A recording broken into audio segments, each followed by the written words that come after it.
King high diamond flush, I said boldly as I laid my cards out on the table. Despite my strong hand, my heart still thumped in my chest as I waited for the only other player in the hand to reveal his cards. Although my odds of winning were good, I was nervous. If my opponent had the ace. Ace high diamond flush. My train of thought was disrupted and my heart sank. My opponent had the goddamn ace. Unlike any other time I'd played Texas Hold'em at the casino, I had no idea what to expect. See, I wasn't at a normal casino. I was at the Holy Grail Casino, where one does not gamble with money. My opponent had wagered a finger, and I thought that had been some colloquial way of making a small bet. Just as we say frequently, an arm and a leg figuratively for an exorbitant cost, I thought that finger was being used in the same context. I was proven brutally wrong when the dealer, without a hint of emotion, pulled a large knife out of some concealed location and chopped my pinky finger off. I screamed, both in pain and disbelief. I had been expecting the most intense gambling experience of a lifetime, but I hadn't imagined anything of this magnitude. I had finally found a form of gambling even I balked at. I'll come clean and say it. I'm a compulsive gambler. I've had an enduring fixation on lady luck as early as I can remember. As a child, I loved making bets, even small and petty ones, with my peers. When I was 18 and had my first job, I squandered a bigger portion of my very first paycheck than I cared to admit on scratch-off lottery tickets. With my addictive proclivities, I ignored the glaring net financial loss that this incurred, instead gravitating to the mere $20 I did win from those tickets. Now you can tell me that my gambling winnings are heavily outweighed by my losses over the years, and you'd be right. It's a stubborn fact that cannot be truthfully denied. But it did not matter to me. I was addicted to gambling. I was always convinced that the big, life-changing win I needed was right around the corner. It is this lifelong habit that has not only brought about a life of financial strain, but which, I fear, has brought about my imminent appointment with my own mortality. You see, my gambling problem reached its zenith last year after I cajoled one of my poker friends, Dallas, into taking me to a secretive and high-stakes casino that he frequently spoke of, and this is as good a place as any to begin telling what happened. So, is this the night you're finally going to accede and tell me about the mythical high-stakes venue you claim to frequent, Mr. Big Shot? I asked my friend Dallas. Dallas was a pro at gambling. At least, he swept the floor with the competition 9 times out of 10, and the backroom card games we frequented. Dallas groaned loudly in the passenger seat. "Come on, bro," I said doggedly. "You can't just set something up on a pedestal like this and not expect someone to persist." "I don't know, man. This isn't kitty stuff. This is the big leagues," Dallas answered. "I'm not a lightweight," I objected. "No, but this is way more than anything we'd ever bet back there," he said, referring to our backroom games, one of which we had just left. "This is the real deal. Hardcore. This is the most hardcore gambling around," Dallas continued. "Like what? Russian roulette?" I joked. "Nah, man," Dallas said cryptically. "Look, man, I give you rides to these games every week. You owe me." I was getting seriously annoyed at his reticence. "Fine," Dallas groaned, exasperated. I couldn't believe it. I had actually worn him down. "But I'm warning you, this is serious," Dallas said sternly. "I want to go," I said firmly. Dallas reached into his wallet and handed me a medallion. Upon inspection, I saw one side was affixed with the design of an ornate bejeweled chalice with the words Holy Grail Casino written above it. On the other side, written in elegant calligraphy, was the phrase Omnen Memora, all the marbles in Latin. This certainly bore the look of a ritzy and exclusive place. I had a feeling I'd either win the jackpot of jackpots or end up homeless on the streets. The reality would prove much worse than the latter. Dallas was looking at me oddly, almost as if he was worried, but I could tell he wasn't going to be able to talk me out of it. I still hate him for his acquiescence to my pestering. When can we go? I asked excitedly. I was planning to go tomorrow, Dallas started. When should I pick you up? I interrupted. That's not how we get there, Dallas answered. What? I started, but it was Dallas's turn to interrupt. When you go to bed tomorrow night, write your full name on a piece of paper, then put it and the medallion in your pocket when you go to sleep. I looked at him incredulously. Had he been messing with me this whole time? Look, just trust me. Either do it or don't, but that's how you get there, Dallas said matter-of-factly. I looked silently at the road as we neared the place where Dallas lived. Dallas seemed to be pensively looking out the window, as if he was debating whether or not he should have given me the medallion. I dropped Dallas off without a word and raced home. I don't know why I was in such a hurry. I guess I wanted to start waiting for tomorrow night as soon as possible. After a torturous day of waiting, the next night finally came. Remembering Dallas's instructions, I wrote my full name on a slip of paper and placed it, along with the medallion, in the pockets of my sweatpants that I was wearing to bed for that purpose. I could have sworn that I had heard my name being chanted as I drifted off to sleep, but the authenticity of those sounds is still ambiguous. What is not ambiguous is the fact that, shortly after falling asleep, I found myself in an opulent, red-carpeted casino. I was in a lobby of sorts. At least, I think that's what it was.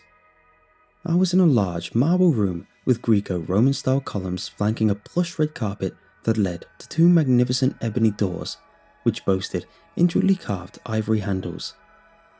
As I was soaking in the amazing luxurious sight, a man in a suit briskly approached me. "You can't go to the floor dressed like that," he admonished me, pointing to my sweatpants and white t-shirt. "I'm sorry," I began sluggishly, a bit confused by everything. Was I honestly expected to go to bed in a suit in order to gamble here? "No worries, sir." The man had a rather upper-class accent. "We will get you outfitted here, free of charge." A short while later, I was sporting a fine burgundy suit, a white dress shirt, and black loafers, and being led by the casino worker back to those grandiose doors. He stopped in front of them, held one of the doors open, and ushered me in. "Enjoy your stay, sir," he said as he closed the door behind me. I looked in the even more impressive sight that was the gambling floor. I stood at the top of a red-carpeted staircase with gilded railings, looking down at a large room. On the far end, the words Holy Grail Casino were displayed prominently on the wall, illuminated by spotlights. Like the lobby, a red carpet ran through the center, bisecting the impressive layout of games and tables. Interestingly, there didn't appear to be any slot machines. There seemed to be exclusively traditional games. Poker tables, blackjack tables, roulette wheels, and craps tables, I all recognized. Finally, I descended the stairs. The patrons and staff paid me little attention as I set foot on the floor. I briefly scanned the floor for Dallas, but saw no sign of him. I shrugged and decided to jump into the games. All around me, finely dressed patrons were engrossed in their games, and others stood to the side, nursing cocktail glasses and puffing on cigars. I'd never had much of an affinity for roulette or craps, and I avoided blackjack like the plague. It's definitely rigged for the house. Accordingly, I quickly settled on poker. After eyeing several tables, I settled on a table occupied by just one patron, an uninterested old man in a black suit. "Can I join here?" I asked. The dealer replied affirmatively. I sat down and noticed there were no chips in sight. I thought it had been odd that I hadn't received any, but I had just figured they would be given at the table. Curious, I asked. "First time?" The dealer raised an eyebrow. "Yes." The old man sighed, annoyed. What the hell? Shouldn't a patron at such a purportedly high-stakes venue be eager to have fresh meat? "Well, the rules state that one's first game is one round of betting only," the dealer said in a monotone voice. No wonder the old man was annoyed. I nodded and sat down. "But the chips," I began to inquire. "We don't use them here." The old man spoke for the first time. Before I asked what we did use, the old man placed what would apparently be the sole bet of his hand. A finger. Had I heard him right? He couldn't actually mean. Bet is one finger, the dealer said, interrupting my thoughts. As I stated in the beginning, I assumed that a finger was being used in the same figurative context that one often uses the term an arm and a leg. I called the bet. The cards were dealt, and I felt confident as I laid out the king-high flush I spoke of in the beginning. But then came the old man's ace-high flush, and then came the chop. I screamed. To my shock, none of the other patrons even looked up from the games at the sound of my screams and the chop. Was this an ordinary occurrence? Before I could get up from the table, the dealer also procured some sort of ointment and quickly dabbed some on the nub where my finger had been. The bleeding instantly stopped, and the pain eased, but I was having none of it. I got up from the table and began to run back to the doors. This was too much. I had to get out of here. I heard a despaired howl coming from the direction of the roulette wheels as I made it back to the center of the floor, but didn't dare look back at the source. I stepped onto the carpet and set for the stairs when I nearly collided with Dallas. "Hey, you made it," he said. "Oof, tough break on the finger," he indicated at my hand. "How have you never lost anything?" I asked pointedly, barely resisting the urge to shake his shoulders. "Well, I have," Dallas smirked. "You have all your digits," I sputtered. "Well, that's because I won them back," he said. "You can win them back?" I was in disbelief. "Of course, they'll attach it if you win one." I should have just cut my losses. I shouldn't have been swayed by temptation. But if you know the rabbit hole that is gambling, you'll know how much people put themselves in the hole, vainly trying to win back a negligible loss, all the while turning that negligible loss into something substantial. I was still weighing my options, stay or quit while still ahead, when a booming voice disrupted my deliberation. "Attention floor, we have a class 10 loser. Death." He couldn't actually mean. Before I could make any kind of move, the patrons became a mob, and the wave of people pushed Dallas and I to the center with them. A man who I noticed was already missing an arm was on his knees sobbing. An emotionless casino dealer stood before him, holding a sword. "Everyone cut your losses," the man sputtered through sobs. Before he could say anything else, the sobs were cut off by the slice of the sword, and the poor man's head hit the floor and tumbled, landing at my feet. My jaw dropped open, and I took several short-circuited breaths as the head stopped just shy of my feet. Honestly, I'm surprised I didn't scream or vomit. Next to me, Dallas was completely unfazed. I had to get out of here. To hell with my finger, this was too much. I turned to leave, pushing my way through the crowd of people. Nobody tried to stop me. Dallas didn't seem to react to my attempted departure either. As I made it through the crowd and began sprinting towards the exit, I heard a loud, deafening sound. The sound of a clock striking the next hour. A cacophony of excited murmurs ensued behind me as I made it to the unyielding doors. "Let me out! I need to get out of here!" I banged desperately on the doors. "You can't. Not right now," I heard Dallas say behind me. "Why not?" I asked frantically, turning to face him. "The masters of the casino are here. Gambling is compulsory until they leave." "No," I weakly sobbed. "You may as well try win your finger back," Dallas said gently. "I'm going to play some poker. Care to join my table?" I didn't want to play poker. I really didn't. While it was typically my game of choice, the present circumstances were far from typical. I was no longer protected by the one-rule bet now that I had played my first hand, and I knew that. With all the successive betting, my predicament could only get out of control if I played poker. "No thanks, I think I'll find a different game." Dallas nodded. I sighed, and, regaining my composure, descended the stairs. All around me, patrons were engaged in the now mandatory games. No longer was anyone leisurely sipping a cocktail or enjoying a cigar. The only ones not gambling were the 4 entities in the middle of the floor. As I walked along the carpet, I got a better look at them. They were utterly terrifying, devoid of any discernible trace of humanity. At least, what little of them I could see was. They were clad in identical, elegant robes with their faces concealed by cowls. Inside those cowls, yellow eyes stared back at me, and while their lower extremities were completely concealed by the robes, inhuman, twisted hands protruded from their sleeves. They were grey and looked to be of an organic material, but in shape they resembled tree branches more than hands. "Play," one of them hissed icily at me. I quickly nodded, terrified, and settled on roulette. Even though I had shunned it earlier, I now felt it to be my safest option. For one thing, I could control the betting. I wouldn't have to contend with any extreme bets from the other patrons, and I could buy my time until this involuntary gambling ended. I approached the wheel, nodding at the gaunt casino worker there. "Your bet, sir?" he asked calmly. "A finger," I said hesitantly. As the man nodded, I realised what luck this was. This roulette wheel had no numbers.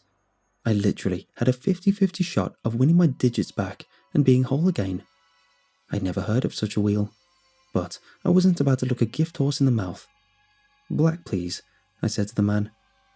"One finger on black," the man said as he set the game in motion. I watched tensely as the ball rounded and slowed. Red. My heart sank.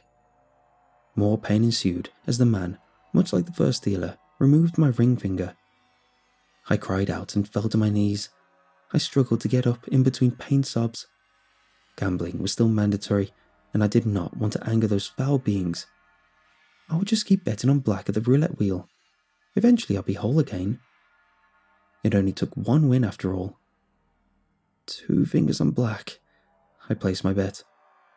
"Very good, sir," the casino man said. Red again. God damn it. More blinding pain. A pitiful, weak voice of mine bet 4 fingers through clenched teeth. Black. It landed on black. Sweet merciful Jesus, I was whole again.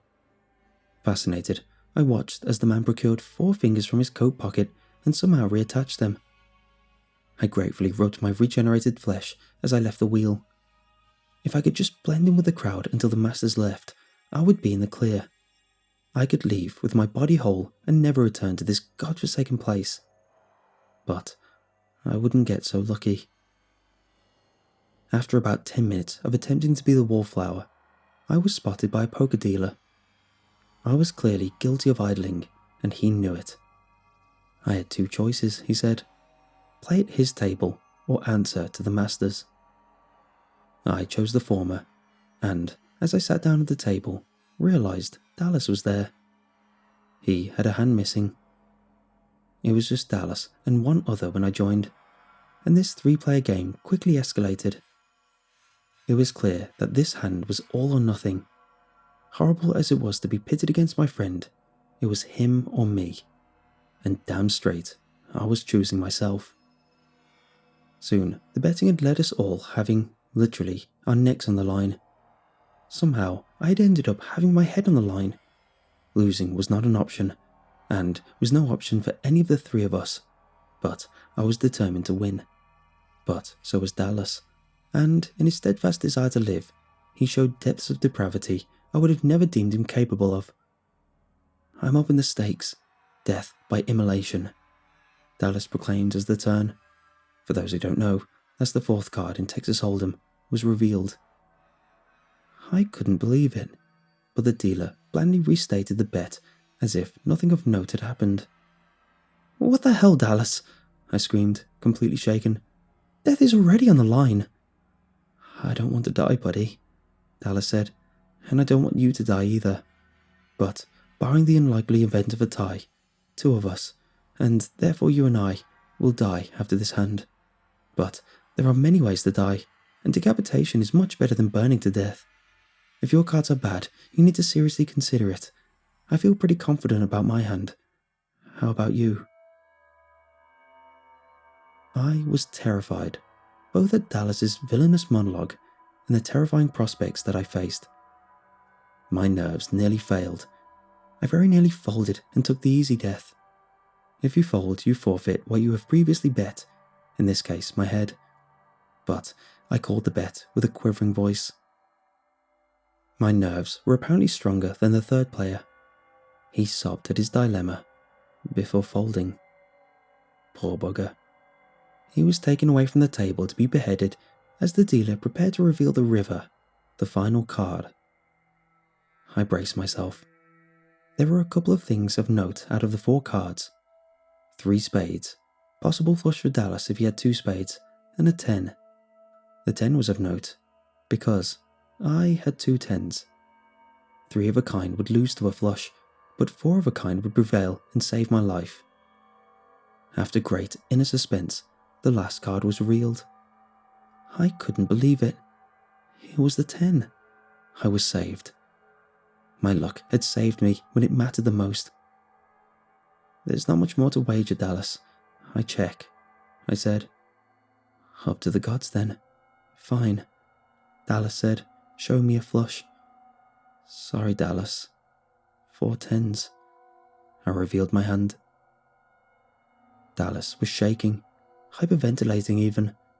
I was too. I took no joy in my own survival. I was sorry then, and I still am. I was sorry as I, along with many other spectators, watched Dallas get bound and set on fire. It should have been me there. I had hounded him incessantly into inviting me to the damn place. His agonized screams and the smell of his burning flesh will stay with me until the day I die, which probably won't be long. As Dallas entered his death throes, the clock-like sound struck again, apparently signifying the end of the mandatory gambling period.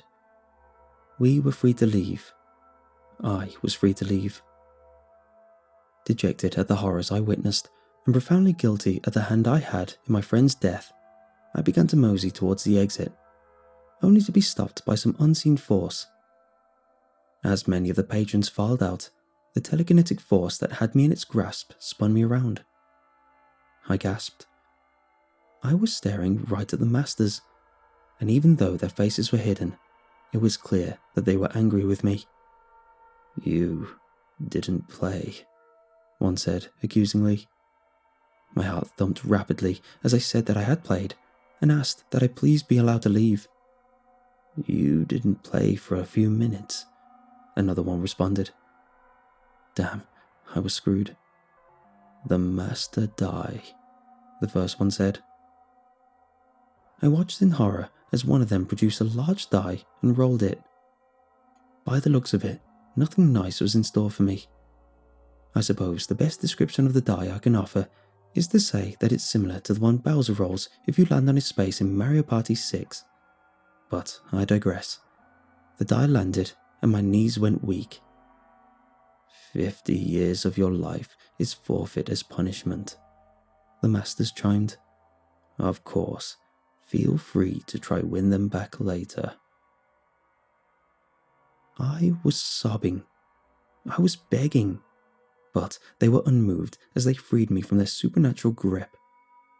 The next thing I remember is passing out on the red carpet and waking up in my own bed. I wanted to write it off as a bad dream so desperately, but I couldn't. First of all, I was dressed in the suit I'd worn while gambling. My sweatpants and shirt were gone. Bad as that was, there was something much worse. Something that absolutely confirmed the worst. Dallas had died under perplexing and seemingly downright impossible circumstances. There was no fire in his apartment, and nothing else was burned. Yet his mysteriously charred corpse was discovered in his bed. Of course, I know why his corpse was charred, but I'm probably the only one. But worst of all, I know my time is very limited. I don't know just how long I have, but it can't be long. I lost 50 years of life to those creatures. I'm 35 and still alive, so I would have lived to be at least 85. But how long after 85 had I lived? Maybe I'll die tomorrow, or the day after, or next year. Or, if I'm lucky, maybe I'll have another 10 plus years. I'm living life knowing that every day could likely be my last. Loath as I'm about to do so, I know my only hope is to go back to that awful casino and win back my 50 years. I still have the medallion, and time is of the essence, but I'm afraid of going back there. I'd better make a decision, lest I die without making peace.